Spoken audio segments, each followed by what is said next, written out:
Muhammad, peace be upon him, is a man like you've never read about. This is why we got so angry.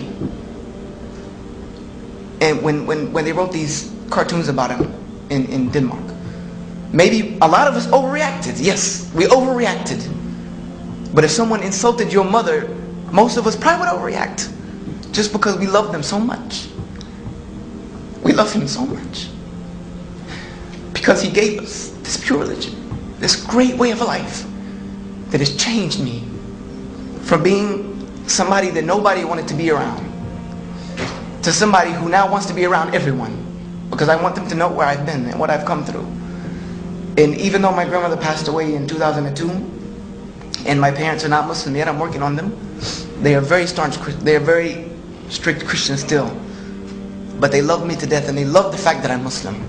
They will stand up and say in a group of their own congregation that I'm glad my son as a Muslim wouldn't want him any other way, because before he did not have any respect for me. Even as a Christian, no respect for me. Now as a Muslim, he calls me every day. When I'm sick, he drops everything to come see me across the country. Why? Because his religion tells him he has to. This is a way of life people need. And I'm going to finish. Forgive me for not being able to compose myself. I'm going to finish with a statement of Bernard Shaw, who many of you may have read his works.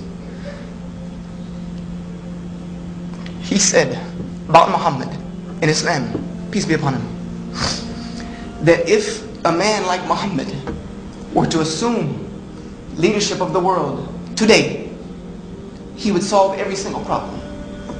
He would solve every single one of his problems during his afternoon cup of tea. This was this man. And this was the religion he founded. I can't remember his name off the top of my head. A man, it was just there, wrote a book called The Ranking 100, the most 100 influential people in history. I don't remember his name. It's one of those things that I've known it forever. Michael Hart. He's a Christian. He chose Muhammad as number one. He said, because if you want to know what it means to have smallness of means but greatness of purpose, then go look at Muhammad. And go look at the religion he founded. You find it there. So that's what I'm conveying to you. I'm conveying to you the statements of your colleagues, non-Muslims. Just go do the research for yourself. Like Napoleon said, Mutta, what can it hurt you? What can it hurt you? It can either be an interesting study that may lead you to understand 10 million people in this country a lot better, and 2 billion people in the world a lot better, and growing. Statistically, by the year 2015, Muslims will be a majority in the world. Statistically, we will be. So, it's just going to happen. So you will know them a lot better. Or you may find the truth. And what an amazing, amazing find that would be for such a little sacrifice, is opening a book, picking up some papers, meeting a couple people.